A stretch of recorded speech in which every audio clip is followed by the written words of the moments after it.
Hello नमस्ते यहाँहरू सम्पूर्णलाई स्वागत छ नेपाल अनलाइन स्कुलमा। हामी नेपाल राष्ट्र बैंक सहायक द्वितीयको सिलेबसमा आधारित रहेर म्यानेजमेन्ट खण्ड अर्थात् व्यवस्थापन खण्डबाट सोधिन सक्ने विभिन्न विषयवस्तुको बारेमा अध्ययन गरिरहेका छौँ र आजको यो भिडियोमा हामी के बारेमा अध्ययन गर्न गइरहेका छौँ त भन्दा ह्युमन रिसोर्स म्यानेजमेन्टको कन्सेप्ट अनि फङ्सन्स यानि कि मानव संसाधन व्यवस्थापनको अवधारणा परिचय र कार्यहरू लगायत यसभित्रका बेसिक कुराहरू पनि हामी अध्ययन गर्नेछौँ यससँग सम्बन्धित। र यसभित्र हामी के पढ्छौँ अरू भन्दा एबीसीडीमा यहाँ देख्न सक्नुहुन्छ। हामी एउटा के पढ्छौँ भन्दा performance appraisal and reward system पढ्नेछौँ यसैभित्र। अनि अर्को भनेको मोटिभेसन पढ्नेछौँ र अर्को भनेको नेपाल राष्ट्र बैंक इम्प्लोइ ल बाइलज पनि हामी पढ्नेछौँ यसैभित्र। र आजको भिडियोमा चाहिँ हामी के बारेमा मात्रै पढ्छौँ भन्दा ह्युमन रिसोर्स म्यानेजमेन्टको कन्सेप्ट र फङ्सन्सको बारेमा मात्रै पढ्नेछौँ र आगामी भिडियोहरू हामी यसभित्रका अन्य जुन हाम्रो टाइटलहरू रहेको छ त्यससँग सम्बन्धित भिडियोहरू पनि बनाउनेछौँ, छलफल गर्नेछौँ है त। त्यसैले अब आउनुहोस् ढिला नगरिकन आजको विषयवस्तु सुरु गरौँ है। अब हामी सुरुमा यहाँ देख्न सक्छौँ ह्युमन रिसोर्स म्यानेजमेन्ट अर्थात् मानव संसाधन व्यवस्थापन अथवा हामी एचआरएम भनेर पनि सर्टकटमा चाहिँ बुझ्छौँ है। अब मानव संसाधन व्यवस्थापनलाई अब कसरी परिभाषित गर्न सकिन्छ त भनेर यहाँ मैले 3-4वटा पोइन्टहरू चाहिँ लेखेकी छु तपाईलाई बुझ्नको सजिलोको लागि हैन। मैले पोइन्टमा लेखेको छु यसको परिभाषाले हामी के भनेर चाहिँ बुझ्ने गर्छौँ त। जुन मानव संसाधन व्यवस्थापन भन्नाले नर्मली के बुझिन्छ भन्ने कुरा यहाँ मैले उल्लेख गरेकी छु। हेरौँ सुरुमा यहाँ रहेको छ मानवीय सिप र क्षमताको प्रयोग गरी प्रभावकारी ढङ्गले संगठनात्मक क्रियाकलाप सञ्चालन गरी संगठनको निर्धारित लक्ष्य प्राप्त गर्नुलाई मानव संसाधन व्यवस्थापन अर्थात् ह्युमन रिसोर्स म्यानेजमेन्ट भनेर भन्ने गरिन्छ। तपाईले सुरुमा के थाहा पाउनु भयो भन्दा मानवीय सिपहरू र क्षमताको प्रयोग गरेर है, मान्छेसँग भएको सिपहरू त्यसपछि दक्षता क्षमताहरूको प्रयोग गरेर प्रभावकारी ढङ्गले जुन संगठनात्मक क्रियाकलाप हुन्छ, संगठनको कामहरू हुन्छ त्यस्तै सञ्चालन गर्नको लागि चाहिँ संगठनको जुन निर्धारित लक्ष्य हुन्छ त्यो लक्ष्यलाई पूर्व निर्धारित लक्ष्य उद्देश्य हुन्छ संगठनको हैन, त्यो लक्ष्यलाई चाहिँ पूरा गर्नुलाई चाहिँ के भनिन्छ त भन्दा मानव संसाधन व्यवस्थापन भनिन्छ। अब यसपछि अर्को रहेको छ हाम्रो यहाँ पोइन्ट, यो पनि हेरौँ। यसमा चाहिँ के भनेको छ भन्दा अर्को मानव संसाधन व्यवस्थापन भन्नाले के पनि बुझ्न सकिन्छ भन्दा मानव संसाधन व्यवस्थापन भनेको मानिसहरूको शक्ति र क्षमताको व्यवस्थापन गर्नु हो। हामीले यो भन्दा अगाडि बुझिसक्यौं जुन संगठनात्मक क्रियाकलापहरूलाई चाहिँ प्रभावकारी ढङ्गबाट मानवीय शक्ति र क्षमताको चाहिँ प्रयोग गर्नु नै मानव संसाधन व्यवस्थापन हो। त्यो प्रयोग गरेर जुन शक्तिहरू प्रयोग गरेर चाहिँ संगठनको उद्देश्यहरू प्राप्त गर्न सकिन्छ त्यसलाई नै हामी के भन्छौँ भन्दा मानव संसाधन व्यवस्थापन भनेर भन्ने गर्छौँ भन्यौं। र यो बुदामा पनि यही कुरा उल्लेख भएको छ जुन व्यवस्थापन गर्नु नै एचआरएम हो।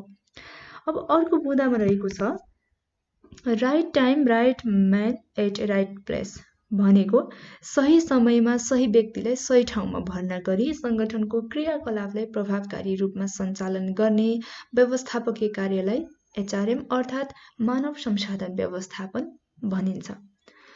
अब सही समयमा सही व्यक्तिलाई हैन, राइट टाइम राइट म्यान र एट राइट प्लेस भनेको छ जुन सही ठाउँमा अब सही समयमा सही व्यक्ति सही ठाउँमा भर्ना गर्नु पर्यो। गलत व्यक्ति पर्यो भने त संगठनको लागि प्रभावकारी कार्य सम्पादन हुने भएन हैन। त्यसैले गर्दा सही ठाउँमा सही समयमा सही व्यक्तिले भर्ना गरी संगठनको जुन क्रियाकलापहरू हुन्छ त्यसलाई प्रभावकारी ढङ्गबाट सञ्चालन गर्ने व्यवस्थापकीय कार्यलाई के पनि भनिन्छ भन्दा एचआरएम अर्थात् ह्युमन रिसोर्स म्यानेजमेन्ट भन्ने गर्छौँ। अब अर्को भनेको यहाँ पोइन्ट रहेको छ यो पनि कर्मचारीहरूको लागि राम्रो कार्य वातावरण, वृत्ति विकास, आकर्षक तलब, ज्याला, सुविधा, मान सम्मान आदिको व्यवस्था गरी संगठनमा कर्मचारीहरूको उचित सम्भार गर्दै हेर्नुहोस् है के भन्दा संगठनमा कर्मचारीहरूको उचित सम्भार गर्दै यी सम्पूर्ण क्रियाकलापहरूको उचित प्रबन्ध मिलाउनु नै के हो भन्दा एचआरएम हो। अब यो बुदाले के भनेको छ भन्दा कर्मचारीहरूको लागि चाहिँ एकदमै कम्फर्टेबल इन्भाइरोमेन्ट हुनु पर्यो काम गर्नको लागि, अनि वृत्ति विकास हुनु पर्यो, आकर्षक तलब हुनु पर्यो, ज्याला सुविधाहरू हुनु पर्यो जुन संगठनले कर्मचारीलाई दिने सुविधाहरू हुनु पर्यो।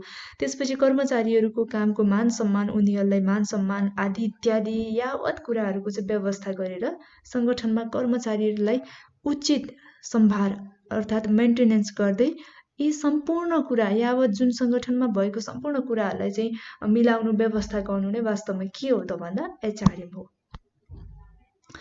ओके, हामीले यति 4वटा बुँदाहरूबाट एचआरएम को विभिन्न परिभाषाहरू विभिन्न रूपले बुझ्यौं। एचआरएम भनेको के हो भन्ने सम्बन्धमा अब यहाँ डिसेन्जो एन्ड रबिन्सको पनि परिभाषा रहेको छ, हामी हेरौँ यसलाई पनि।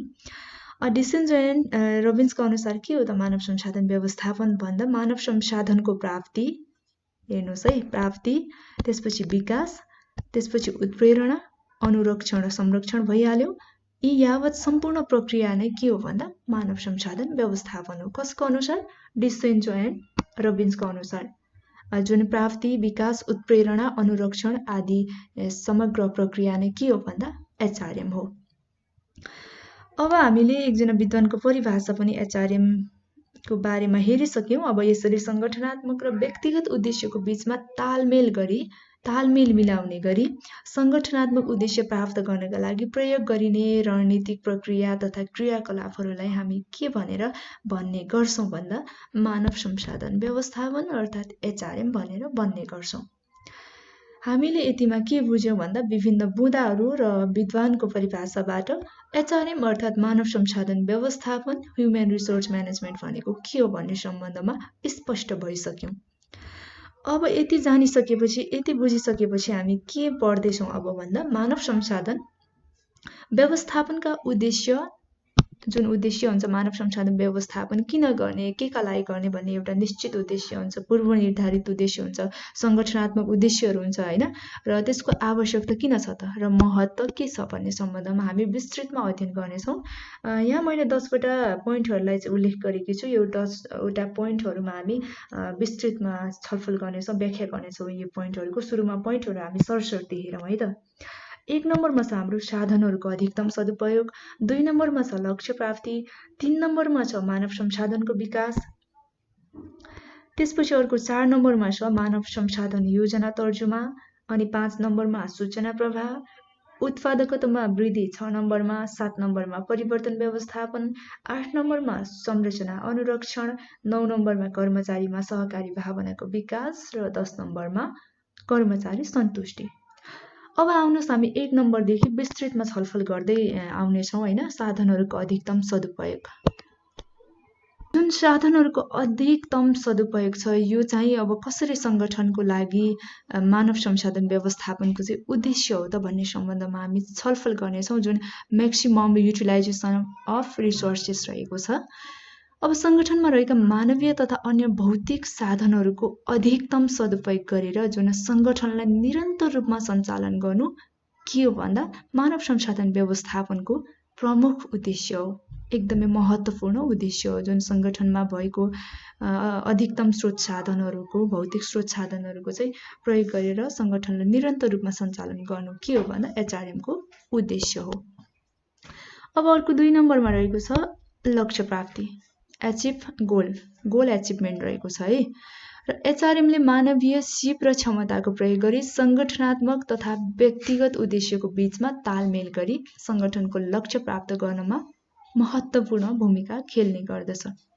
जुन मानवीय सिपहरू भयो, त्यसपछि मानवीय क्षमता, दक्षता आदि इत्यादि जुन मानवसँग सम्बन्धित प्रभावकारी दक्षताहरू हुन्छन्, संगठनका लागि चाहिने प्रभावकारी आवश्यकीय तत्त्वहरू, ती सबै कुराहरूलाई चाहिँ तालमेल मिलाएर संगठनको लक्ष्य प्राप्तमा चाहिँ के गर्ने गर्दछ भन्दा प्रयोग गरेर चाहिँ महत्त्वपूर्ण सहयोग पुग्दछ संगठनमा, र यो चाहिँ के हो भन्दा मानव संसाधन व्यवस्थापनको एक महत्त्वपूर्ण उद्देश्य पनि हो।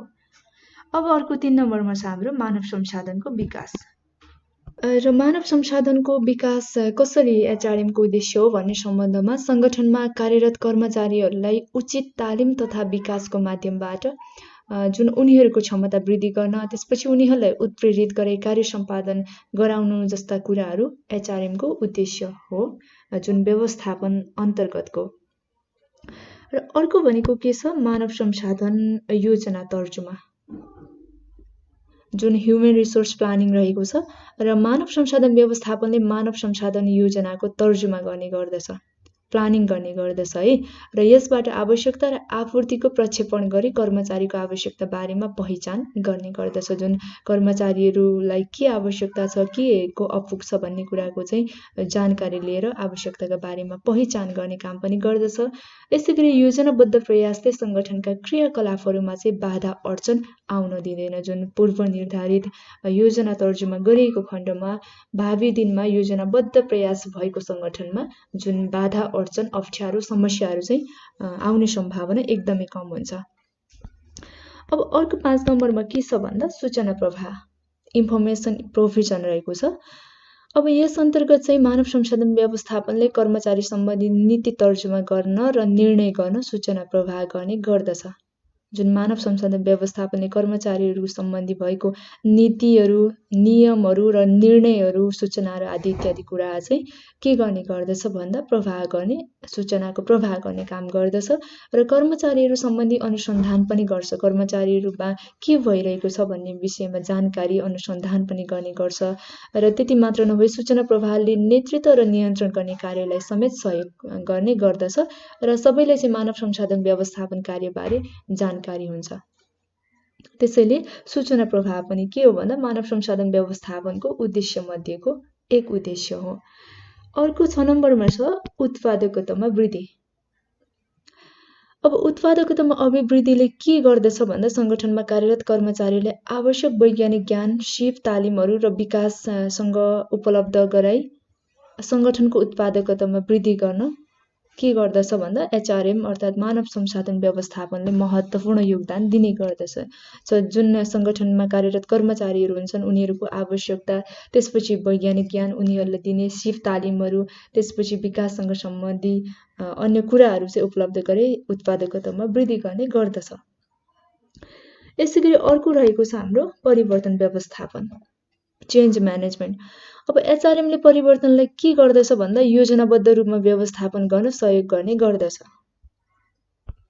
यसका साथै अर्को के हुन्छ भने कर्मचारीहरूमा चाहिँ अब परिवर्तन प्रतिको विरोध पनि कम हुन्छ है, जुन परिवर्तन व्यवस्थापनले। अनि परिवर्तन अँगाल्न सकारात्मक त्यसपछि वातावरण तयार गर्दछ। भएका परिवर्तनहरूलाई स्वीकार्नका लागि, अँगाल्नका लागि चाहिँ एकदमै कम्फर्टेबल इन्भाइरोमेन्ट पनि तयार गर्ने गर्दछ।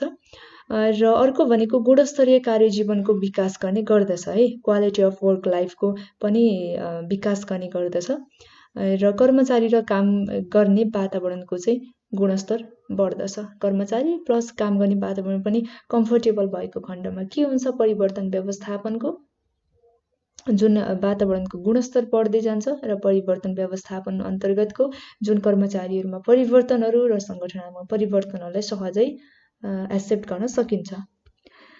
अब अर्को के छ 8 नम्बरमा हामी हेर्दैछौँ संरचना अनुरक्षण रहेको छ, स्ट्रक्चर मेन्टेनेन्स। सङ्गठनको संरचनामा अब विभिन्न तहका पदहरू सिर्जना गरिएका हुन्छन् र एचआरएमले यस्ता पदहरूको पूर्ति गर्दछ र गरिरहन्छ है, जुन संरक्षण अनुरक्षण अन्तर्गत। र 9 नम्बरमा के छ भने कर्मचारीमा सहकारी भावनाको विकास। अब कर्मचारीहरू बीचमा हुने मनमुटाव तथा मतभेदहरू हटाई कर्मचारीसँग सुमधुर सम्बन्ध स्थापना गरी भौतिक साधनहरूको जुन भौतिक साधनहरू हुन्छन् तिनीहरूको उच्चतम उपयोग गर्न प्रेरित गर्नु के हो भन्दा एचआरएमको महत्त्वपूर्ण उद्देश्य हो। जुन सङ्गठनमा भएको कर्मचारीहरू बीचमा मनमुटाव, झैझगडा, मतभेदहरू हुने गर्दछ त्यो सम्पूर्ण कुराहरूलाई चाहिँ हटाएर कर्मचारी बीचमा सङ्गठनात्मक रूपमा सुमधुर सम्बन्ध स्थापना गरेर जुन भौतिक साधनहरूको उच्चतम प्रयोग गराउनु पनि के हो भन्दा एचआरएमको अर्को महत्त्वपूर्ण उद्देश्य हो, जुन कर्मचारीमा सहकारी भावनाको विकास। अब अर्को रहेको छ 10 नम्बरमा कर्मचारी सन्तुष्टि। अब कर्मचारी सन्तुष्टि अन्तर्गत चाहिँ के कुराहरू रहन्छ भन्दा कर्मचारीलाई विभिन्न भौतिक तथा अभौतिक सुविधाहरूको उपलब्ध गराई कर्मचारीलाई सन्तुष्टि दिने क्रममा है भौतिक सुविधाहरू भयो, अभौतिक सुविधाहरू भयो सङ्गठनको होइन, ती सम्पूर्ण कुराहरूको चाहिँ उपलब्ध गराएर उनीहरूको मनोबल उच्च बनाएर कार्य सम्पादनमा प्रेरित गर्नु के हो अर्को एचआरएमको उद्देश्य हो, जुन कर्मचारीलाई सन्तुष्ट पार्न सक्नु पनि हाम्रो मानव संसाधन व्यवस्थापनको महत्त्वपूर्ण उद्देश्य अन्तर्गतको एउटा उद्देश्य हो। र हामीले यहाँ के हेरिसक्यौँ भन्दा समग्रमा मानव संसाधन व्यवस्थापनको उद्देश्य, त्यसपछि आवश्यकता र महत्त्वहरू हेरिसक्यौँ र विशेष गरी उद्देश्यको बारेमा हामीले छलफल गरौँ यी बुदाहरूमा भने। अब हामी के हेर्दैछौँ भने एचआरएमको आवश्यकता अर्थात् यसको निड के छ त, किन छ त भन्ने कुरामा हामी हेर्दैछौँ है त। एचआरएमको आवश्यकतालाई हामी यहाँ कति भागमा बाँडेर पढ्दैछौँ भन्दा जम्मा हामी यहाँ 5 भागमा चाहिँ बाँडेर पढ्दैछौँ। 5 बुदाहरू रहेको छ, त्यसभित्र पनि विभिन्न टाइटलहरू रहेको छ, त्यससँग सम्बन्धित पनि हामी छलफल गर्नेछौँ। अब ढिला नगरी हामी 1 नम्बरको हेरौँ है त। मानव स्रोत योजना बनाउनु रहेको छ, जुन मेन पावर प्लानिङ रहेको छ है। अब यसद्वारा चाहिँ भविष्यमा चाहिने मानव संसाधनबारे पूर्वानुमान गर्ने गरिन्छ। भविष्यमा चाहिने जुन मानव संसाधनहरू हुन्छन्, जनशक्तिहरू हुन्छ, त्यसको बारेमा पूर्वानुमान गर्ने गरिन्छ मानव स्रोत योजना बनाउने अन्तर्गत। अब यस अन्तर्गत यहाँ 4वटा चरणहरू छन् है। चरणहरू के छन् त भन्दा यहाँ देख्न सक्नुहुन्छ। मौजदात मानव संसाधनको स्थिति आकलन गर्ने गरिन्छ। अब कसरी भन्दा यसद्वारा चाहिँ सङ्गठनमा विद्यमान क्षमताबारे थाहा हुन्छ, विद्यमानमा के भइरहेको छ हैन, विद्यमान क्षमताहरू के छन् त यो सम्बन्धमा थाहा हुने गर्छ। अनि मानव संसाधन मौजदात लागत अर्थात् ह्युमन रिसोर्स इन्भेन्टरी नै यसको के हो भन्दा आधार हो। अब अर्को भनेको के छ, आवश्यकताको पूर्वानुमान गरिन्छ। यहाँ यो सङ्गठनका लक्ष्यहरू, योजनाहरू र कार्यदल सम्बन्धी तत्त्वहरूमा आधारित हुन्छ। केमा आधारित हुन्छ? आवश्यकताको पूर्वानुमान भन्दा सङ्गठनको लक्ष्यहरू, त्यसपछि योजना र कार्यदलहरू सम्बन्धी विभिन्न तत्त्वहरूमा चाहिँ आधारित हुने गर्दछ। र अब यो सम्बन्धी चाहिँ के तत्त्वहरू हुन सक्छन् त भन्दा बढुवा भयो, सरुवा भयो, निवृत्ति भयो, राजीनामा, त्यसपछि मृत्यु, कार्यदल आदि इत्यादि सम्बन्धित तत्त्वहरू चाहिँ पर्ने गर्दछ। अनि अर्को हाम्रो के छ भन्दा आपूर्तिको पूर्वानुमान गरिन्छ। अब यो दुवै आन्तरिक र बाह्य स्रोतबाट हुने हो है। आन्तरिक र बाह्य दुवै स्रोतबाट आपूर्तिको पूर्वानुमान गर्ने गरिन्छ। अर्को भनेको योजना तर्जुमा गर्ने गरिन्छ। आवश्यकता र आपूर्तिको आधारमा योजना तर्जुमा गरिन्छ। आवश्यकता के छ, आपूर्ति के छ भन्ने सम्बन्धमा यी दुई कुरालाई आधार मानेर के गर्ने गरिन्छ भन्दा योजनाको तर्जुमा गर्ने गरिन्छ। मानव योजना बनाउनु अर्थात् मेन पावर प्लानिङ अन्तर्गत यी 4वटा चरणहरूमा। अब यसपछि हामी 2 नम्बरमा हेर्दैछौँ। 2 नम्बरमा के रहेको छ भन्दा कार्य विश्लेषण गर्न अर्थात् जब एनालाइसिस रहेको छ। अब यो चाहिँ कुन कुन तत्त्वहरूमा आधारित हुन्छ भनेर यहाँ मैले उल्लेख गरिसकेकी छु। एउटा कार्य विवरणमा हुन्छ, अर्को भनेको कार्य योग्यता विवरण र भर्ना, र अर्को भनेको छनौटमा हुन्छ। अब सुरुमा हामी हेर्छौँ कार्य विवरण, जब डिस्क्रिप्सन रहेको छ। अब यसद्वारा चाहिँ काम, कर्तव्य, अधिकार, जिम्मेवार थाहा हुन्छ है। कार्य विवरण अन्तर्गत काम के हो, कर्तव्य के हो, अधिकार के हो र जिम्मेवार के हो भन्ने सम्बन्धमा थाहा हुने गर्छ जुन कार्य विवरणबाट। र के कस्तो काम गर्नुपर्छ भन्ने बारेमा पनि यसले सम्पूर्ण आफूले गर्नुपर्ने काम, कार्य विवरण भन्ने बित्तिकै कार्यसँग सम्बन्धित सम्पूर्ण कुराहरू चाहिँ जानकारी दिने गर्छ, यसले परिभाषित गर्ने गर्दछ। अब यसपछि हामी के गर्दैछौँ भन्दा कार्य योग्यता विवरण रहेको छ। अब कार्य योग्यता विवरण भन्ने बित्तिकै हामीले जब स्पेसिफिकेसनद्वारा चाहिँ व्यक्तिमा काम गर्न चाहने योग्यता र गुणहरू के छन् त हैन, त्यो काम गर्नका लागि ऊ योग्य छ कि छैन, त्यस कामका लागि चाहिने गुणहरू उमा छ कि छैन भन्ने कुराको चाहिँ निर्धारण गर्ने गर्दछ जुन कार्य योग्यता विवरणले। यसै गरी अर्को के छ भन्दा हाम्रो भर्ना रहेको छ, रिक्रुटमेन्ट। अब यसले चाहिँ विज्ञापन र अन्य उपायहरूद्वारा खाली पदहरूमा योग्य उम्मेदवारलाई निवेदन हाल्न आकर्षित गर्छ है। जुन कुनै पनि सङ्घ संस्थाको सङ्गठनको खाली पदहरू हुन्छ त्यसका लागि योग्य उम्मेदवारहरूको निवेदनका लागि चाहिँ विभिन्न विज्ञापनहरू गर्ने गरिन्छ, अर्थात् अन्य उपायहरूद्वारा पनि विज्ञापन प्रचार प्रसार चाहिँ विभिन्न माध्यमबाट गर्ने गरिन्छ, जसले गर्दा चाहिँ निवेदन हाल्नका लागि उम्मेदवारहरूलाई यो भर्नाले चाहिँ आकर्षित गर्ने गर्छ। र यो आन्तरिक र बाह्य स्रोतबाट हुने गर्दछ र यसबाट चाहिँ के हुन्छ भने ठिक व्यक्ति ठिक पदका लागि ठिक समयमा प्राप्त गर्ने गरिन्छ। जुन भर्नाको लागि के हुन्छ भन्दा सही व्यक्ति सही समयमा सही पदका लागि चाहिँ प्राप्त गर्ने गरिन्छ। यो चाहिँ भर्ना अन्तर्गत भयो। अब अर्को छनौट रहेको छ सेलेक्सन।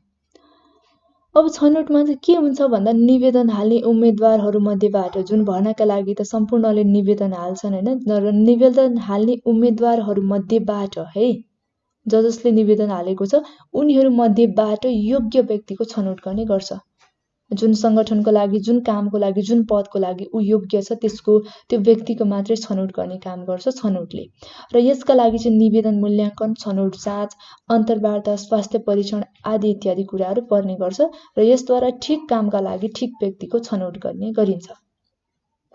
अब भर्नामा त हामीले सबैले अब निवेदन दिनको लागि आह्वान गर्यौँ, सबैले निवेदन दिन्छन्। अब छनौटमा चाहिँ के हुन्छ भने जुन पदको लागि योग्य छ होइन त्यो व्यक्तिको मात्रै, जुन निवेदन दिएको उम्मेदवारहरूमध्येबाट पनि त्यस्तो व्यक्तिको छनौट गरिन्छ जुन व्यक्ति ठिक कामका लागि ठिक समय र ठिक ठाउँमा हुनु पर्दछ, यस्तो व्यक्तिको चाहिँ छनौट गर्ने गरिन्छ जुन छनौट अन्तर्गत।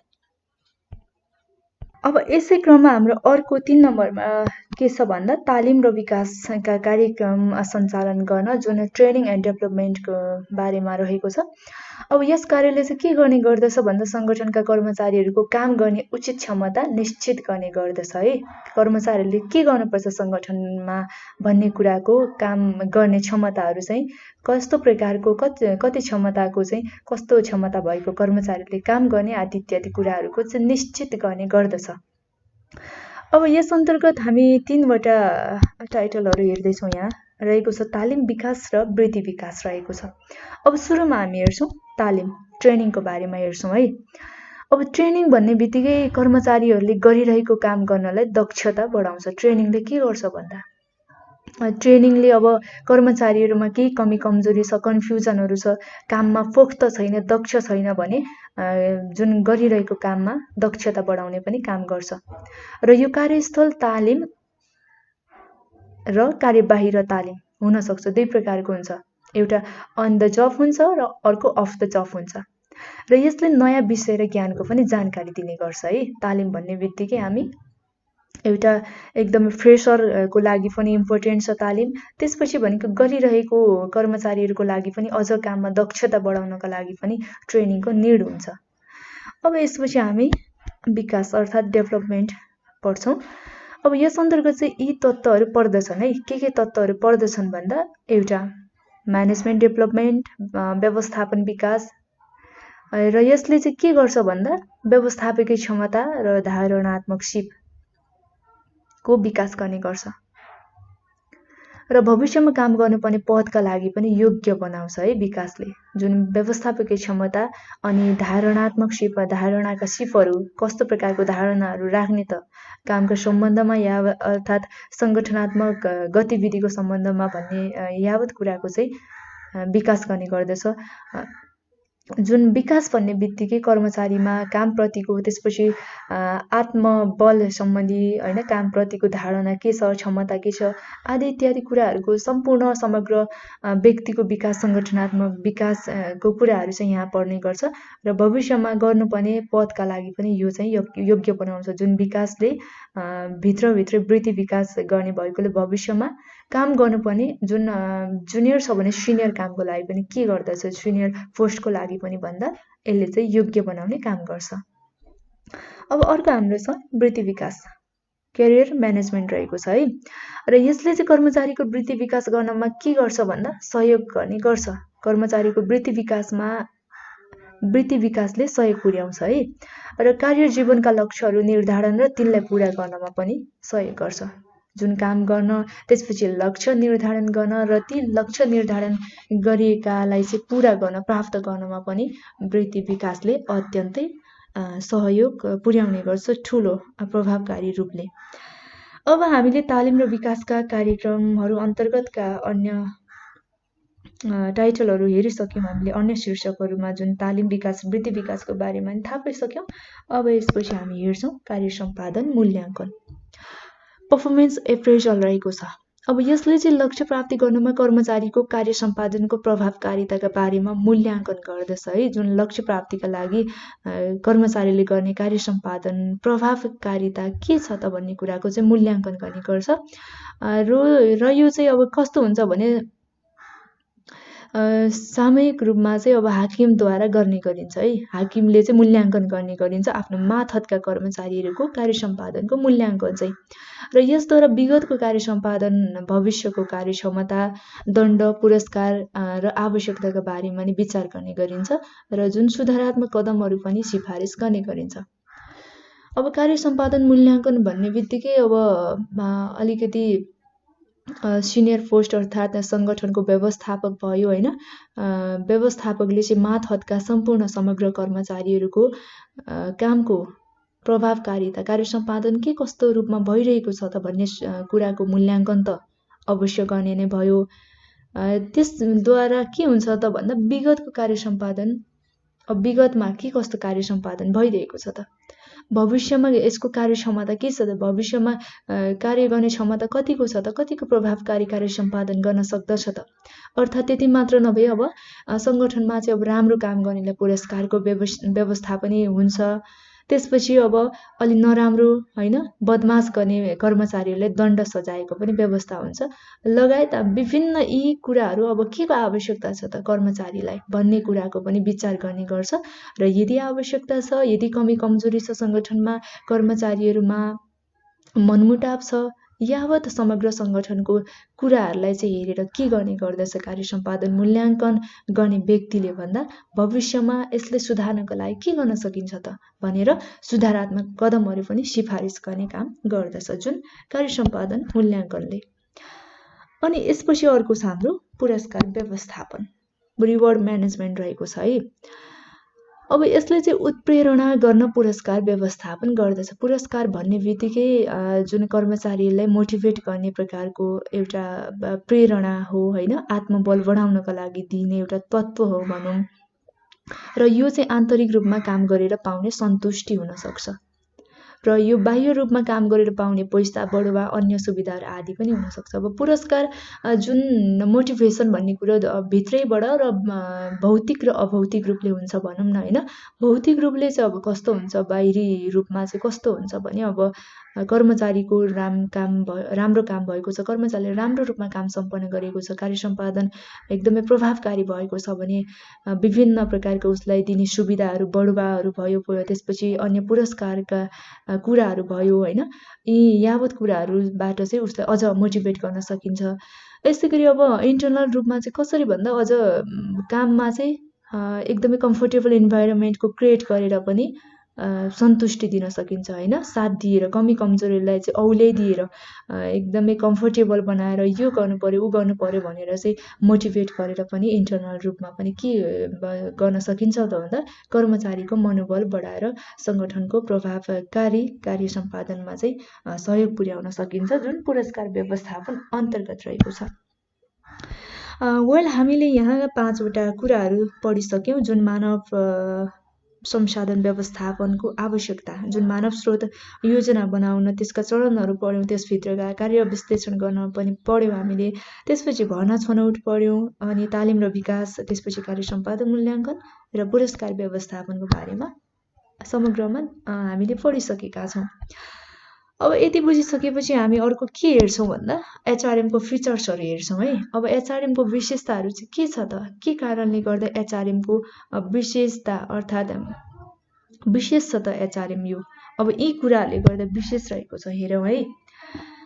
1मा छ सर्वव्यापी प्रयोग, 2मा गतिशील प्रक्रिया, 3मा निरन्तर प्रक्रिया, 4मा सबै स्तरको कर्मचारीहरूसँग सम्बन्धित र 5मा व्यवस्थापकीय कार्य। अब यी बुदाहरूलाई हामी अझ डिटेलमा हेर्छौँ। एचआरएमको विशेषता अन्तर्गत पहिलो विशेषता हामी हेर्दैछौँ सर्वव्यापी प्रयोगको बारेमा। अब यस अन्तर्गत चाहिँ अब ससाना वा ठुला सङ्गठन है, ससाना अर्थात् त्योभन्दा ठुला सङ्गठन, व्यावसायिक वा गैर व्यावसायिक सङ्गठन, नाफामूलक वा सेवामूलक सङ्गठन अर्थात् जस्तो सुकै प्रकारको सङ्गठन भए पनि यस्ता सङ्गठनहरू सञ्चालन गर्नका लागि के भन्दा मानवीय साधनको प्राप्ति, विकास, उत्प्रेरणा आदिका लागि चाहिँ मानव संसाधन व्यवस्थापनको के हुन्छ भन्दा आवश्यकता पर्ने गर्दछ जुन सर्वव्यापी प्रयोग अन्तर्गत पर्दछ र यो के हो भन्दा एचआरएमको विशेषता पनि हो। अब अर्को भनेको गतिशील प्रक्रिया रहेको छ, डाइनामिक प्रोसेस। मानव संसाधन आन्तरिक एवं बाह्य वातावरणीय तत्त्वहरूबाट चाहिँ प्रभावित हुन्छ। इन्टर्नल र एक्सटर्नल दुवै इन्भाइरोमेन्टबाट मानव संसाधन व्यवस्थापन के हुन्छ भन्दा प्रभावित भएको हुन्छ। तसर्थ परिवर्तित वातावरणीय तत्त्व अनुकूल मानव संसाधन सम्बन्धी एवं कार्यक्रमहरूलाई चाहिँ परिवर्तन तथा परिमार्जन गर्दै लैजानुपर्छ।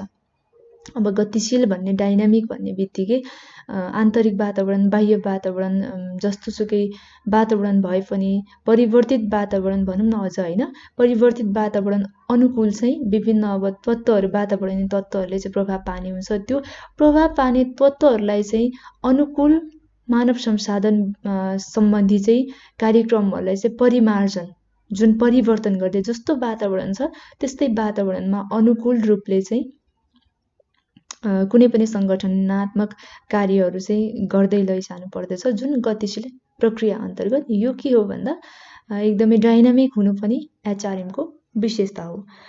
अर्को भनेको निरन्तर प्रक्रिया कन्टिन्युस प्रोसेस रहेको छ।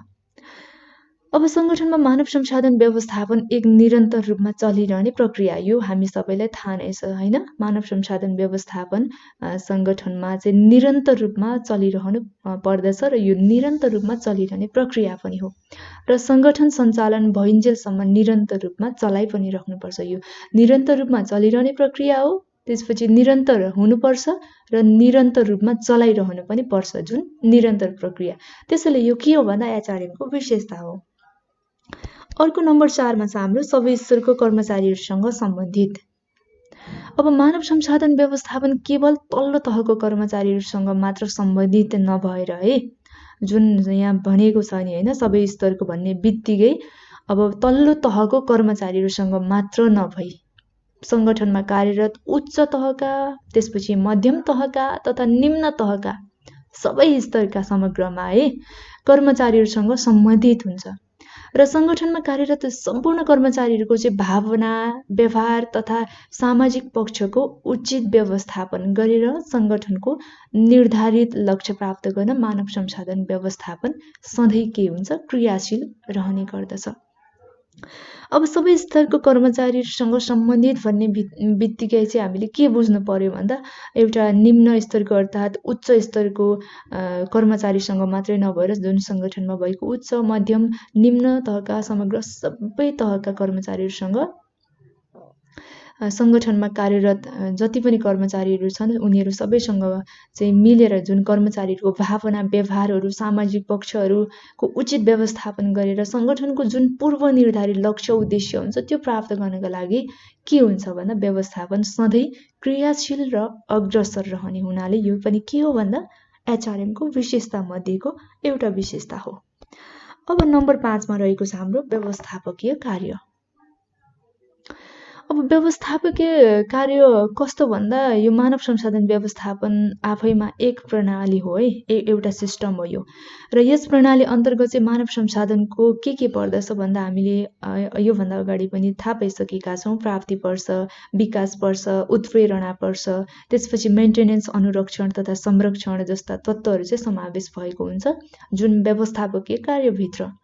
र यस प्रणालीले चाहिँ सङ्गठनमा कर्मचारीहरूलाई आफ्नो काम तथा दायित्वहरू पुरा गर्न चाहिँ के गर्ने गर्छ भन्दा प्रेरित गर्ने, मोटिभेट गर्ने तथा जुन कार्य सम्पादनको नियन्त्रण तथा मूल्याङ्कन समेत गरी सङ्गठनको निर्धारित उद्देश्य प्राप्तिमा चाहिँ अग्रसर र प्रभावकारी सहयोग पुर्याउने गर्दछ जुन व्यवस्थापकीय कार्यले। त्यसैले यो पनि के हो भन्दा एचआरएमको विशेषताभित्र पर्ने कुरा हो। अब हामीले एचआरएमको विशेषताहरूको बारेमा पनि पढिसक्यौँ। अब यसपछि हामी के हेर्छौँ भन्दा मानव संसाधन व्यवस्थापनको कार्यहरू, फङ्सन्स अफ म्यानेजमेन्ट हेर्छौँ है। अब कार्यहरूमा हामी विस्तृतमा के पढ्छौँ? प्राप्ति कार्य, विकास कार्य, उपयोग कार्य र अनुरक्षण कार्य। यी कुराहरू हामीले अगाडिका विभिन्न शीर्षकहरूमा समावेश भएको त थियो होइन, हामीले डिटेलमा त हेरेका छैनौँ, केही मात्रामा हामीले हेरिसकेका छौँ यसलाई छोटकरीमा। अब यसलाई अझ विस्तृतमा अझ डिटेलमा चाहिँ हामी बुझ्दैछौँ है। प्राप्ति कार्य अन्तर्गत यहाँ 5 वटा अन्य कुराहरू परेको छ यहाँ। मानव संसाधनको योजना, कार्यविश्लेषण, भर्ना, छनौट, सामाजिकीकरण।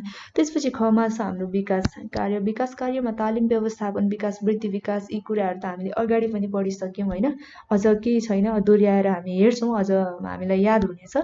अर्को गमा भनेको उपयोग कार्य। यस अन्तर्गत उत्प्रेरणा, कार्य सम्पादन, मूल्याङ्कन, पुरस्कार, व्यवस्थापन, क्षतिपूर्ति तथा लाभ। र अर्को भनेको के छ, अनुरक्षण कार्य, जुन मेन्टेनेन्स अन्तर्गत के पर्दछ भन्दा श्रम सम्बन्ध र कर्मचारी कल्याण।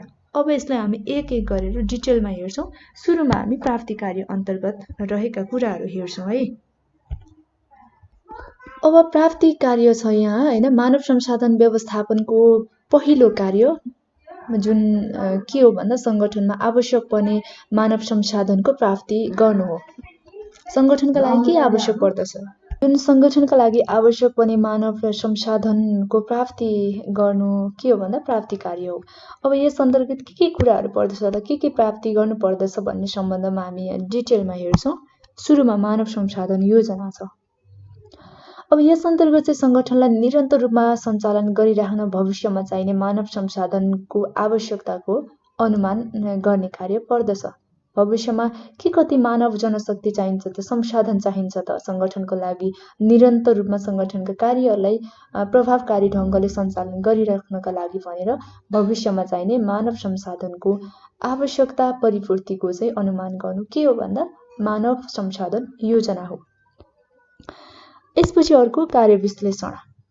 अब यस कार्य अन्तर्गत चाहिँ सङ्गठनको उद्देश्य एवं लक्ष्य प्राप्तिका लागि गरिने कार्य सम्पादनको लागि आवश्यक, हेर्नुहोस् है, के भन्दाखेरि जुन सङ्गठनमा उद्देश्य र लक्ष्य प्राप्तिका लागि सङ्गठनको उद्देश्यहरू हुन्छ, लक्ष्यहरू हुन्छ, त्यो प्राप्त गर्नको लागि कार्य सम्पादनको लागि है, कार्य गर्नको लागि प्रभावकारी रूपले कार्यहरूलाई सम्पादन गर्नको लागि आवश्यक के चाहिन्छ भन्दा ज्ञान, त्यसपछि सिप, योग्यता र मापदण्डको निश्चित गर्ने काम चाहिँ कसले गर्दछ भन्दा कार्य विश्लेषणले। अब अर्को छ भर्ना। अब यस कार्य अन्तर्गत चाहिँ सङ्गठनमा आवश्यक पदका लागि सम्भावित योग्य उम्मेदवारहरू खोजी गर्ने र उनीहरूलाई चाहिँ आवेदन दिन प्रोत्साहन गर्ने गरिन्छ। जुन सङ्गठनका आवश्यक खाली पदहरू हुन्छन् होइन, सम्भावित योग्य उम्मेदवारहरू खोजी गर्ने, जुन पदका लागि सक्षम छन्, दक्ष छन्। सुरुमा त अब भर्नामा त थाहा हुँदैन, छनौट भइसकेको हुँदैन, त्यसैले गर्दा ती पदहरूका लागि सम्भावित योग्य उम्मेदवारहरूको खोजी गर्ने र उनीहरूलाई चाहिँ जुन पदमा जो दक्ष छ उनीहरूलाई आवेदन दिनका लागि प्रोत्साहन गर्ने काम चाहिँ भर्ना अन्तर्गत पर्दछ। अब भर्नापछि छनौट, सेलेक्सन। अब यस कार्यमा चाहिँ के हुन्छ भन्दा सम्भाव्य उम्मेदवारहरू मध्येबाट जुन भर्नाका लागि हामीले आवेदनका लागि प्रोत्साहन गरिएको उम्मेदवारहरू मध्येबाट सङ्गठनको लागि आवश्यक भने सही र योग्य व्यक्तिको छनौट गर्ने गरिन्छ। र यसपछि सामाजिकीकरण, सोसियलाइजेसन रहेको छ। अब मानव संसाधन व्यवस्थापनको यस कार्य अन्तर्गत छनौट भएका नयाँ कर्मचारीहरूलाई सङ्गठनको उद्देश्य, कार्य प्रक्रिया, नीति, संस्कृति, मूल्य एवं मान्यता आदिको बारेमा अवगत वा परिचित गराउने कार्य पर्दछ। जुन हामीले छुट्याउनै नहुने कुरा के भन्दा हामीले सुरुमा चाहिँ भर्नाका लागि चाहिँ अब आवश्यक पदका लागि है सम्भावित योग्य दक्ष जनशक्ति आवेदकलाई चाहिँ हामी आवेदन दिनका लागि खोजी गरेर निवेदन खुलाएर आवेदन खुलाएर चाहिँ प्रोत्साहन गर्ने गर्छौँ। अब यसै भर्ना मध्येबाट जुन भर्नाका लागि आवेदन दिएको हुन्छ भर्ना अन्तर्गत रहेर, अब त्यस आवेदन दिएका उम्मेदवारहरू मध्येबाट जो योग्य छ, जो दक्ष छ, त्यसको छनौट गर्छौँ। अब छनौट पनि भइसकेपछि जो योग्य ठहरियो, जो व्यक्तिले चाहिँ सङ्गठनको त्यो पदमा रहेर जुन पदका लागि खोजिएको दक्ष उम्मेदवार होइन, दक्ष पदमा चाहिँ अब दक्ष उम्मेदवार आइसकेपछि, छनौट भइसकेपछि अब उसलाई सुरुमा त के हुन्छ भन्दा एकदमै सङ्गठनमा त्यो वातावरणमा एकदमै घुलमिल हुन उसलाई टाइम लाग्छ। त्यसैले गर्दा चाहिँ अब नयाँ कर्मचारी भएको हुनाले चाहिँ अब सङ्गठनको उद्देश्यहरू थाहा हुँदैन, उद्देश्य के हो त होइन, 1-2 दिन त लाग्छ कम्तीमा पनि। त्यसपछि कार्य प्रक्रिया के छ त त्यो सङ्गठनको, अनि नीति नियमहरू, संस्कृतिहरू के छ, मूल्य मान्यताहरू के छ त, यी यावत धेरै जुन सङ्गठनको समग्र गतिविधिको बारेमा जानकारी गराउने, त्यसपछि परिचित गराउने, बुझाउने, त्यसपछि कर्मचारीहरूसँग घुलमिल गराउने, एकदमै कम्फर्टेबल इन्भाइरोमेन्टको क्रिएट गर्ने काम चाहिँ के हो भन्दा सामाजिकीकरण अर्थात् सोसियलाइजेसन हो। वेल, हामीले प्राप्ति कार्य अन्तर्गतका यी कुराहरू पढिसक्यौँ। अब प्राप्ति कार्यपछि हामी के हेर्छौँ? विकास कार्य है, विकास कार्य। अब मानव संसाधन व्यवस्थापनको यस कार्य अन्तर्गत चाहिँ सङ्गठनका लागि आवश्यक पर्ने कर्मचारीहरूको प्राप्ति पश्चात है, प्राप्ति हामीले पढिसक्यौँ, यस पश्चात उनीहरूको कुशलता एवं क्षमता विकास गर्नसँग चाहिँ सम्बन्धित हुन्छ। अब प्राप्ति अन्तर्गत हामीले मानव संसाधन योजना, कार्य विश्लेषण, त्यसपछि भर्ना, छनौट, सामाजिकीकरण आदि इत्यादि सबै प्रोसेसहरू गरिसकेपछि के हुन्छ भन्दा सङ्गठनमा आवश्यक पर्ने कर्मचारीहरूलाई कसरी काममा चाहिँ दक्ष बनाउने त, उनीहरूको लागि कसरी कुशलता एवं क्षमता अभिवृद्धि गर्ने भन्ने कुराको विकास गर्नेसँग सम्बन्धित कुराहरू चाहिँ विकास कार्य अन्तर्गत पर्दछ। अब यस अन्तर्गत पनि यहाँ 3वटा कुराहरू पर्दछ। सुरुमा पर्दछ तालिम, ट्रेनिङ। अब यस कार्य अन्तर्गत चाहिँ कर्मचारीको वर्तमान कार्य सम्पादनमा सुधार ल्याउनका लागि सञ्चालन गरिने विभिन्न क्रियाकलापहरू पर्दछ। जुन कर्मचारीले वर्तमान कार्य सम्पादन होइन, नयाँ कर्मचारी पनि हुन सक्ला, जुन हामीले भर्ना छनौट गरिसकेपछि त अब सामाजिकीकरण गरिरहेका छौँ, त्यसका लागि तालिम पनि दिनुपर्ने हुन्छ होइन। कर्मचारीले कार्य सम्पादन वर्तमान स्थितिमा गरिरहेको हुन्छ तर ऊ दक्ष त हुँदैन नि त सुरुमै त होइन, उसलाई केही कुराहरू थाहा भएको हुँदैन जुन सामाजिकीकरणकै फेजमा हुन्छ। त्यसैले गर्दा अब कार्य सम्पादन गर्ने क्रममा चाहिँ सुधार ल्याउनका लागि, त्यसलाई अझ प्रभावकारी बनाउनका लागि सञ्चालन गरिने विभिन्न क्रियाकलापहरू नै के हो भन्दा तालिम हो। अब यसपछि छ व्यवस्थापन विकास। अब यस कार्य अन्तर्गत चाहिँ सङ्गठनमा उच्च पदमा कार्यरत व्यवस्थापकहरूको व्यवस्थापकीय ज्ञान भयो, सिप भयो अनि सक्षमताको सुधारका लागि सञ्चालन गरिने विविध क्रियाकलापहरू के हुन् भन्दा व्यवस्थापन विकासका क्रियाकलापहरू हुन्। अब अर्को वृत्ति विकास। यस अन्तर्गत अब सङ्गठनमा कार्यरत कर्मचारीहरूको जुन व्यक्तिगत तथा सङ्गठनको दीर्घकालीन आवश्यकताहरू बीचमा तालमेल स्थापित गर्नु हो।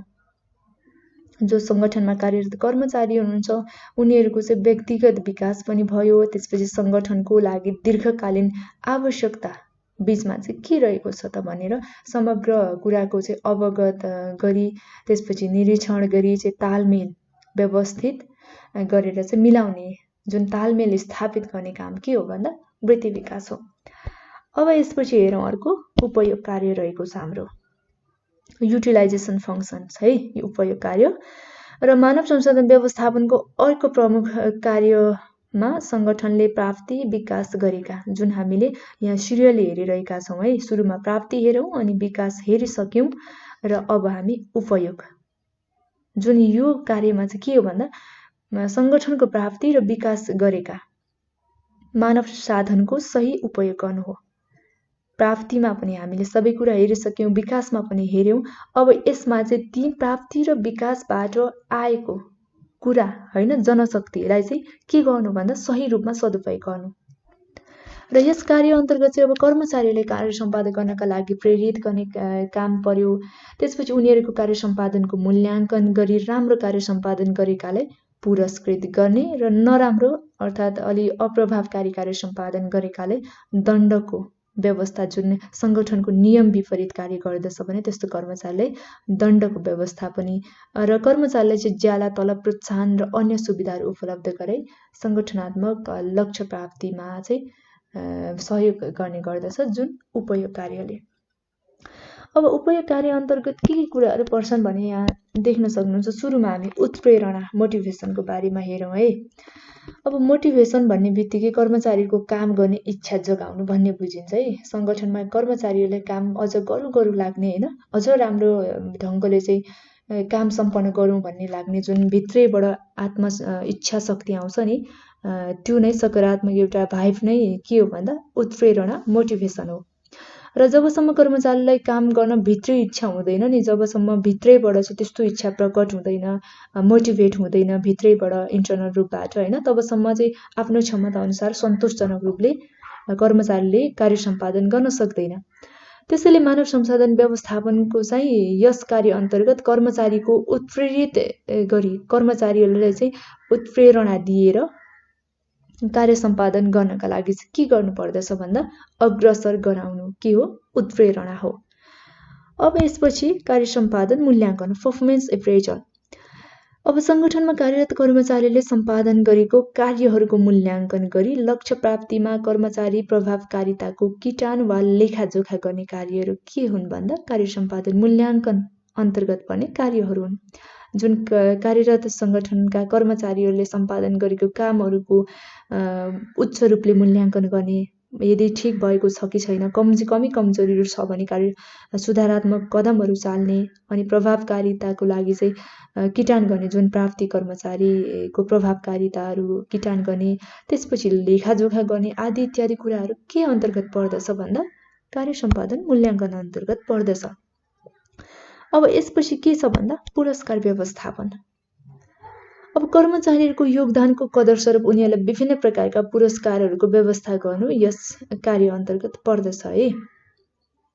अब संगठनमा कर्मचारीहरू एकै समान किसिमको हुँदैन। कसैले एकदमै राम्रो उच्च लेभलको कार्य सम्पादन गर्न सक्ने क्षमता हुन्छ कसैमा अलि लोयर होला हैन, लो होला, कसैले एकदमै ठिक्क मात्र पनि गर्न सक्ला।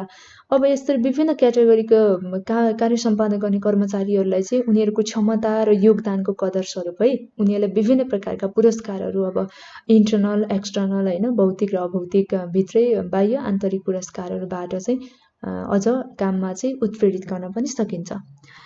अब अर्को छ क्षतिपूर्ति तथा लाभ।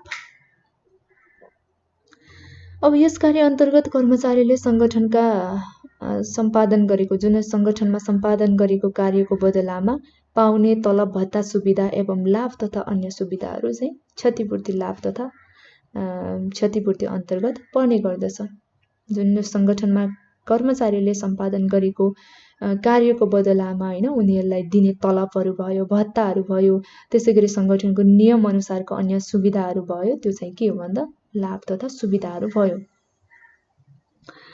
अब यसपछि हामी उपयोग कार्यपछि के पढ्दैछौँ भन्दा अनुरक्षण कार्य अर्थात् मेन्टेनेन्स फङ्सन्स। योग्य र सक्षम कर्मचारीहरू संगठनको के हो भन्दा अमूल्य सम्पत्ति हुन्। त्यसैले सक्षम तथा कुशल कर्मचारीले संस्थामा निरन्तर रहिरहेको वातावरणको सृजना गर्ने, जस्तो कि अब योग्य र सक्षम कर्मचारीहरू त संगठनको लागि एकदमै सम्पत्ति नै हो हैन, अमूल्य सम्पत्ति हो। त्यसैले अब सक्षम र जो कुशल कर्मचारीहरू छन् संस्थामा निरन्तर रूपमा टिकाइरहने वातावरणको सृजना गर्ने कार्य के हो भन्दा मानव संसाधनको अनुरक्षण, उनीहरूलाई कम्फर्टेबल, उनीहरूलाई काम गर्नका लागि अझ काम गरौँ लाग्ने, त्यो ठाउँ कहिले पनि नछोडौँ लाग्ने खालको वातावरणको क्रिएट गर्नु, इन्भाइरोमेन्टको क्रिएट गर्नु के हो भन्दा मेन्टेनेन्स फङ्सन्स अन्तर्गतको कार्य हो। अब यस अन्तर्गत पनि दुईवटा कार्यहरू रहेको छ है, यहाँ सब फङ्सन्सहरू रहेको छ, यो श्रम सम्बन्ध र कर्मचारी कल्याण। अब सुरुमा हामी श्रम सम्बन्धको बारेमा चर्चा गरौँ है। संगठनमा कार्यरत कर्मचारी, संगठनमा जो कार्यरत हुन्छ कार्यरत कर्मचारी हैन, अनि संगठन र व्यवस्थापन बीच मनमुटाव भएमा है जुन संगठनलाई निरन्तर रूपमा सञ्चालन गर्न कठिनाइ हुन्छ।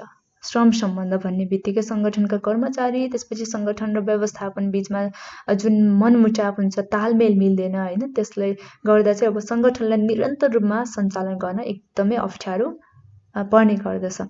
मानव संसाधन व्यवस्थापनको यस कार्य अन्तर्गत संगठनमा कार्यरत कर्मचारी र व्यवस्थापन बीचमा असल सम्बन्ध कायम गर्नुपर्ने कार्यहरू श्रम सम्बन्ध कार्य अन्तर्गत पर्दछ। अब यसपछि कर्मचारी कल्याण। यस अन्तर्गत अब कर्मचारी कल्याण सम्बन्धी कार्यहरू जस्तै के पर्न सक्छन् त, के हुन सक्छन् त भन्दा कर्मचारीको स्वास्थ्य, सुरक्षा, त्यसपछि मनोरञ्जन, पेन्सन तथा उपदान, त्यसपछि सन्तानको शिक्षा, विश्राम स्थान जस्ता कार्यहरू चाहिँ पर्ने गर्दछ, जुन कर्मचारी इम्प्लोइज वेलफेयरसँग सम्बन्धित छ। यसभित्र पर्ने कुराहरू विभिन्न कर्मचारीको स्वास्थ्य, व्यक्तिगत सुरक्षा, मनोरञ्जन, पेन्सन आदि इत्यादि कुराहरू कार्यहरू चाहिँ कर्मचारी कल्याण अन्तर्गत पर्ने गर्दछ। हामीले मानव संसाधन व्यवस्थापनको कार्यहरूको बारेमा नि विस्तृतमा छलफल गरिसकेका छौँ। अब हामी के हेर्दैछौँ त, यो भिडियोको अन्तिम विषयवस्तु छ यो आजको यो भिडियोको मानव संसाधन व्यवस्थापन अन्तर्गतको के हेर्छौँ भन्दा मानव संसाधन व्यवस्थापनका चुनौतीहरू। अब हामीले योभन्दा अगाडि कार्यहरू हेऱ्यौँ, आवश्यकताहरू हेऱ्यौँ, त्यसपछि महत्त्वहरू हेऱ्यौँ, यावत धेरै कुराहरू हामीले पोजिटिभ कुराहरू हेऱ्यौँ है, फाइदाहरू हेऱ्यौँ। अब यो गरिराख्दाखेरि मानव संसाधन व्यवस्थापनमा चुनौतीहरू, समस्याहरू, बाधा अर्चनहरू के आउन सक्छन् त? जुन चुनौतीका कुराहरू अब हामी हेर्छौँ। चुनौतीलाई पनि मैले यहाँ 9वटा बुँदामा चाहिँ उल्लेख गरेकी छु। हामी क्रमैसँग 1 by 1 चाहिँ हेर्दै जानेछौँ है। अब सुरुमा आउनुहोस् विश्वव्यापीकरणको बारेमा छलफल गरौँ छोटो मिठोमा। अब विश्वव्यापीकरणमा चाहिँ खास गरी उद्योग व्यापार क्षेत्रमा विश्वव्यापीकरण बढेको हुन्छ है। उद्योग र व्यापार क्षेत्रमा एकदमै विश्वव्यापीकरण बढेको छ र व्यापारले देशको राजनीति सीमा पनि पार गरिसकेको छ हैन। देशको राजनीति सीमा व्यापारले पार गरिसकेको छ। सफल उद्योगले संसारलाई नै आफ्नो बजार पनि बनाएको छन् है। यो हामी सबैलाई अवगत भएको कुरो। सफल उद्योगहरू, उद्योगपतिहरूले संसारलाई नै आफ्नो बजार, मार्केट पनि बनाएका छन्। अब यस्तै ठुल्ठुला उद्योगहरूले चाहिँ संसारका विभिन्न क्षेत्रबाट जनशक्तिहरू आकर्षण गर्ने गर्दछन्। ठुल्ठुला उद्योग धन्दाहरू भयो, त्यस्तै चाहिँ संसारका विभिन्न क्षेत्रबाट दक्ष जनशक्तिहरूलाई आकर्षित गर्ने र जनशक्तिहरू चाहिँ ल्याउने पनि गर्दछ र उनीहरूको प्रभावकारी व्यवस्थापन गर्नु अवश्य पनि चुनौतीपूर्ण कार्य हो हैन। विश्वव्यापीकरण एक आफैमा विभिन्न कुराले चुनौतीपूर्ण कार्य हो र यहाँ यो विभिन्न क्षेत्रबाट जुन ठुल्ठुला उद्योग धन्दाहरूको लागि विभिन्न ठाउँबाट विभिन्न क्षेत्रका दक्ष जनशक्तिहरूलाई आकर्षित गर्ने, अनि आकर्षित गरेपछि भनेको उनीहरूलाई दक्ष जनशक्तिहरूलाई चाहिँ प्रयोग गर्ने, त्यसपछि प्रभावकारी व्यवस्थापन गरेर पनि राख्नु पर्यो कार्यका लागि, सङ्गठनका लागि, उद्योगका लागि हैन। त्यो प्रभावकारी रूपले व्यवस्थापन गर्नु त्यति सजिलो पक्कै छैन, एकदमै चुनौतीपूर्ण कार्य हो र प्रतिस्पर्धात्मक बजारमा न्यून मुनाफा जुन मार्जिन राखेर चाहिँ ठुलो परिमाणमा वस्तु उत्पादन गर्नुपर्ने हुन्छ। यो पनि एकदमै चुनौतीपूर्ण कार्य हो। चुनौती छ नि त हैन। जुन प्रतिस्पर्धात्मक बजार छ, न्यून मुनाफा राखेर चाहिँ ठुलो परिमाणको वस्तुहरू अर्थात् उत्पादन चाहिँ हामीले गर्नुपर्ने हुन्छ। अब त्यसका लागि चाहिँ उपलब्ध साधनहरूलाई चाहिँ अधिकतम सदुपयोग गर्नुपर्ने हुन्छ। जुन प्रतिस्पर्धात्मक बजारमा न्यून एकदमै थोरै नाफा राखेर चाहिँ धेरै वस्तुहरूको उत्पादन गर्नुपर्ने भएकोले हामीले उपलब्ध संसाधनलाई अधिकतम धेरै मात्रामा सदुपयोग गर्नुपर्ने हुन्छ। अब यसले गर्दा पनि मानव संसाधनलाई चाहिँ के हुन्छ भन्दा एकदमै चुनौतीपूर्ण तुल्याएको हुन्छ। त्यसैले विश्वव्यापीकरण के हो भन्दा मानव संसाधन व्यवस्थापनको चुनौती मध्येको पहिलो चुनौती हो। अब अर्को 2 नम्बरमा प्राविधिक परिवर्तन। सूचना तथा प्रविधि क्षेत्रमा तीव्र परिवर्तन र विकास भइरहेको छ। सूचना तथा प्रविधि क्षेत्रमा के भन्दा तीव्र रूपमा विकास भइरहेको छ, परिवर्तन पनि भइरहेको छ है। विकास सँगसँगै परिवर्तन नभइकन विकास हुँदैन, त्यसैले विकास र परिवर्तन सँगसँगै भइरहेको छ। र आज संसारमा एउटा कुनै भागमा के भयो है, संसारको कुनै पनि ठाउँमा के भयो त, कुन वस्तु कहाँ पाइन्छ त, अर्थात् कहाँ सस्तो र कहाँ राम्रो उत्पादन पाउँछ त, तुरुन्तै थाहा पाउन सकिन्छ। जुन प्राविधिक परिवर्तनले गर्दा सम्भव भएको छ हैन। र काम गर्ने नयाँ नयाँ प्रविधिको विकास एवं आविष्कार भइरहेको हुन्छ। काम गर्नका लागि विभिन्न प्रकारको नयाँ नयाँ प्रविधिहरूको विकास, त्यसपछि आविष्कार पनि भइरहेको हुन्छ। र यस्तो परिस्थितिमा प्राविधिक परिवर्तनका साथसाथै सङ्गठनमा प्रविधि र कार्यप्रक्रियामा क्रमशः सुधार पनि ल्याउनुपर्छ। जुन प्राविधिक परिवर्तनहरूलाई सङ्गठनले पनि फलो गर्नुपर्छ, उपयोग गर्नुपर्छ। र यस प्रकार प्राविधिक परिवर्तनले मानव संसाधन व्यवस्थापनमा जटिलता र चुनौती सृजना गर्ने गर्दछ, जुन प्राविधिक परिवर्तनले। अब अर्को 3 नम्बरमा छ श्रम शक्तिमा विविधीकरण।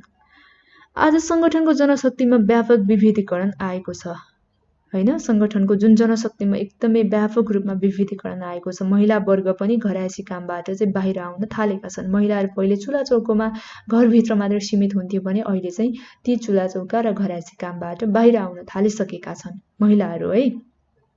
र समावेशीकरण, आरक्षण, महिला त्यसपछि अपाङ्ग वर्गलाई रोजगारीको सृजना गर्नुपर्ने अवस्था पनि आएको छ। यो सँगसँगै है महिलाहरू बाहिर आउने बित्तिकै अब समावेशीकरण, आरक्षणको कुरा आयो, त्यसपछि अपाङ्गता वर्गको कुरा आदि इत्यादि सबै कुरालाई चाहिँ रोजगारी सृजना गर्नुपर्ने अवस्था आएको छ।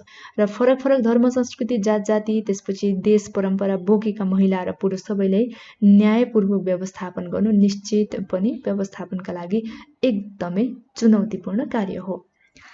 अब अर्को छ हाम्रो 4 नम्बरमा जनशक्तिको गुण रहेको छ।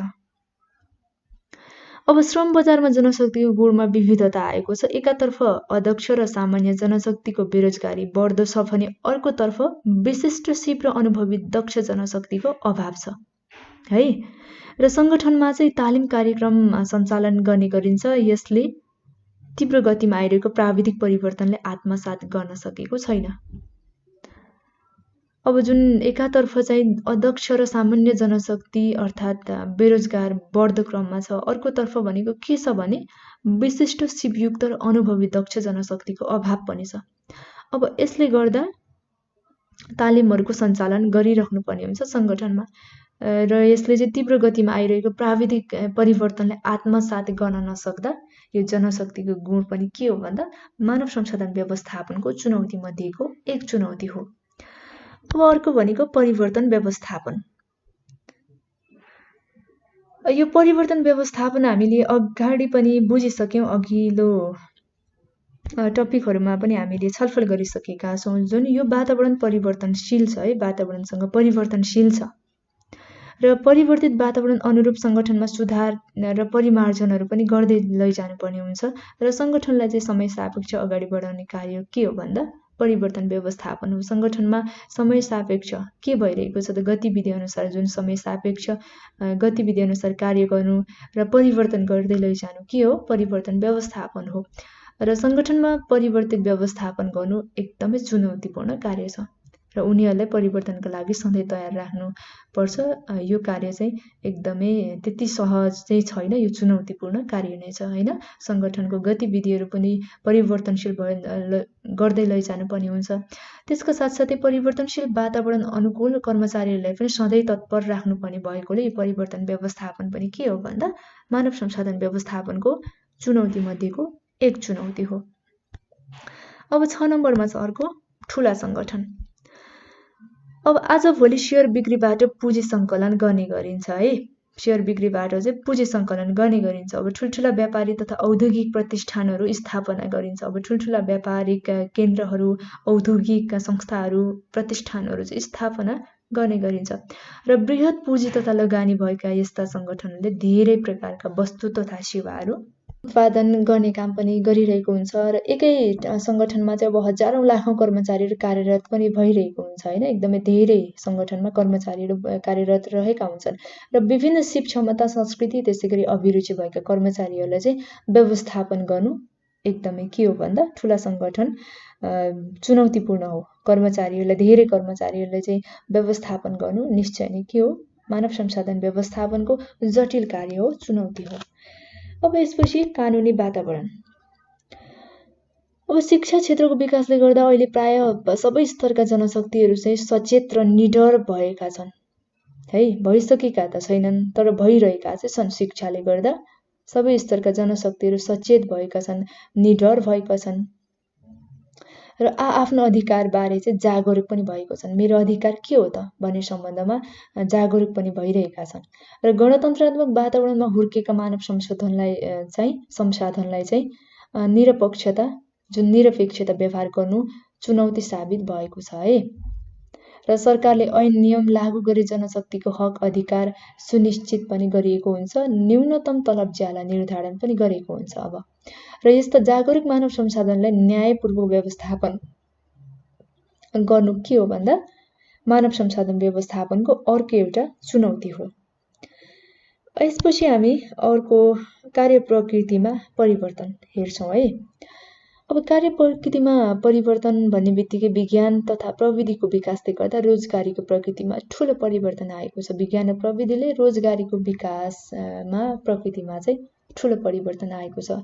अब जनशक्ति कृषि क्षेत्रबाट औद्योगिक क्षेत्रमा विस्थापित पनि भइरहेको छ हैन। पहिले कृषि क्षेत्रमा मात्रै धेरै हुन्थ्यो, अहिले औद्योगिक क्षेत्रमा विस्थापित भइसकेको छ। अनि कार्य प्रकृतिमा यसरी आएको परिवर्तनले गर्दा पुराना कर्मचारीहरूको लामो कार्य अनुभव र सिप समेत बेकार भएको छ हैन। र जुन पहिले भनेको चाहिँ अब कुनै एउटा पेसामा मात्रै एकदमै धेरै लामो समयसम्म कार्य अनुभव गरेर काम गरेर चाहिँ अनुभव सिप चाहिँ कमाएको हुन्छ, सङ्घालेको हुन्छ, त्यो चाहिँ अहिले के भन्दा बेकार भएको छ, त्यसको खासै युज भएको छैन है। र अर्कोतर्फ चाहिँ उनीहरूले नयाँ अवस्था के छ भने नयाँ सिपयुक्त कर्मचारी भित्राउनु पर्ने बाध्यता पनि छ अब हैन। परिवर्तित वातावरण अनुकूल समय सापेक्ष चल्दै जाँदाखेरि अब पहिले जुन काम गरेको थियो त्यो काम त अहिले नगर्ने भएपछि के त भन्दा नयाँ सिपयुक्त कर्मचारीहरू पनि भित्राउनु पर्ने बाध्यता छ अर्कोतिर। र यस्तो परिस्थितिले गर्दा चाहिँ आज मानव संसाधनको के त प्रभावकारी व्यवस्थापन गर्नु चाहिँ चुनौती र जिम्मेवारीपूर्ण कार्य साबित भएको छ। त्यसैले यो पनि के हो, मानव संसाधन व्यवस्थापनको चुनौती मध्येको एक चुनौती हो। अब 9 नम्बरमा हेरौँ आंशिक जनशक्ति।